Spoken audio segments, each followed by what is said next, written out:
Hey, welcome in. Well, this article is an excellent example of why you should never admire professional make-believers. They don't write the words themselves, and it appears that often they don't really even understand the words. Here's the headline. Bryan Cranston discusses his white blindness and why free speech limits are vital. There need to be guardrails. Oh, does there, Bryan Cranston? You know, here's the thing about wokeness. It's like the blue meth. You can never get stupid enough on it. Now, I'll remind you that this is the guy who played Dalton Trumbo. And who was Dalton Trumbo? Dalton Trumbo was an American screenwriter who in 1947 refused to testify before the House Un-American Activities Committee. This was, of course, during the Red Scare. And this was during the committee's investigation of alleged communist activities in the motion picture industry. And after that, he was blacklisted. He had to write under pseudonyms and under other authors' names. Now, Trumbo was actually a dirty commie. That much is true. But you would think that something, the spirit of this story might have impressed itself on Bryan Cranston somewhat, considering he played the man in a movie. And I guess his take from that experience was, free speech limits are vital. Yeah, there needs to be guardrails. I'm guessing not guardrails for him, for other people, I'm going to guess. So let's see, he walked away from a chance to direct a play about an Englishman who foils an attempt by the Ku Klux Klan to turn his fishing lodge into a meeting place. Instead of taking the helm of The Foreigner, the Malcolm in the Middle alum chose to star in a different play entirely. Now, if you don't want to be in a project that makes you uncomfortable, fair enough. But listen to how he describes his decision-making process here. Quote, "It is a privileged viewpoint to be able to look at the Ku Klux Klan and laugh at them and belittle them for their broken and hateful ideology." So it's a privileged viewpoint.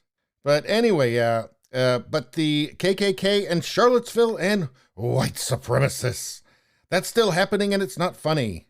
It's not funny to any group that is marginalized by these hate groups, and it really taught me something. Maybe you should have talked to Mel Brooks before you made this statement.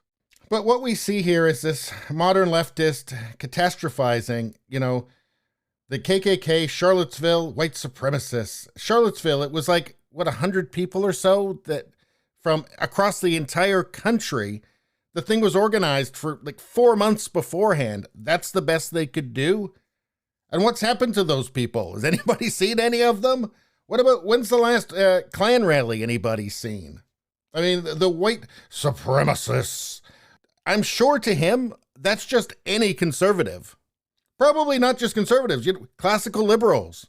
You can throw them in as well. I mean, the problem is that these words don't mean anything anymore. When literally everything is the old WS, I mean, everything from capitalism, common law, the nuclear family, milk, boulders. I mean, again, the words don't mean anything anymore. I mean, does he really believe that there's somebody from Charlottesville hiding under his bed? Does he have to check under his bed every night just to make sure? It's really just gotten to the point of, I mean, all this rhetoric has gotten to the point of parody. It's absurd.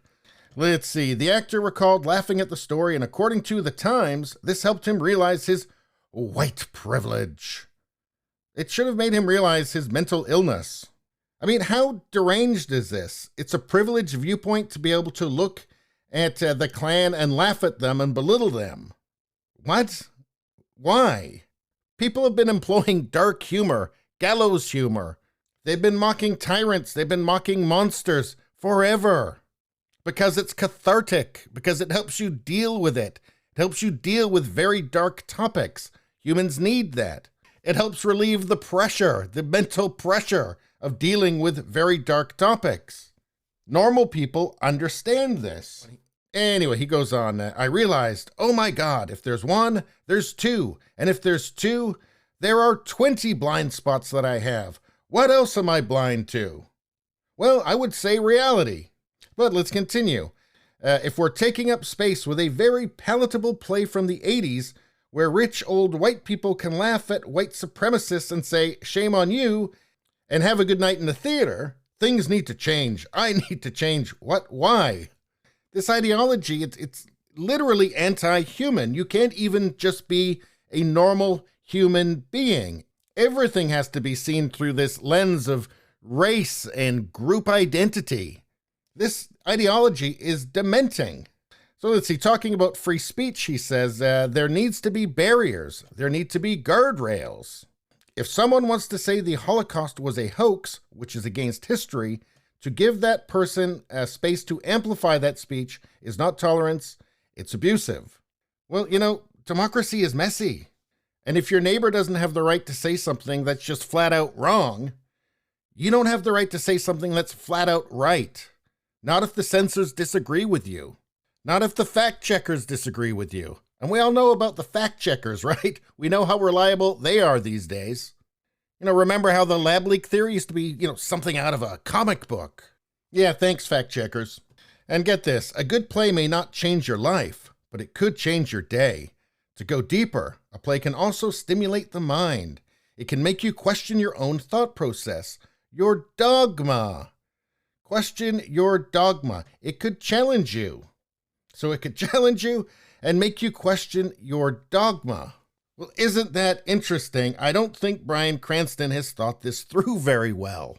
Because just because an authority says something is true, it doesn't mean that it is. Just ask Galileo.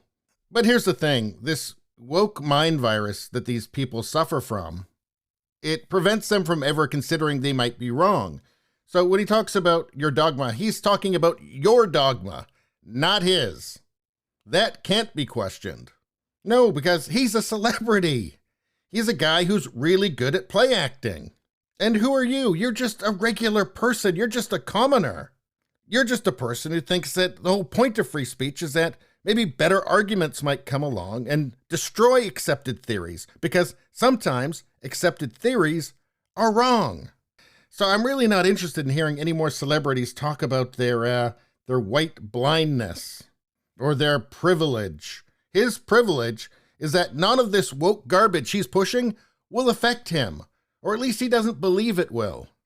By his own reasoning, why should he have any joy in his life at all? He's guilty of privilege. He should cast off his belongings and live in a cave, only coming out to self-flagellate in front of any minorities unlucky enough to cross his path. And if they don't want to watch because they're so embarrassed for him, maybe the state can force them to. I'm sure it would make Bryan Cranston feel so much better about his original sin of not being Sidney Poitier. Anyway, that's all I got to say about that. Please subscribe, like, and share. That really helps me out. If you just like to listen, there's the podcast Radio Baloney. It's on pretty much every platform. If you're looking for it, you will find it. Thank you very much. I'll see you next time.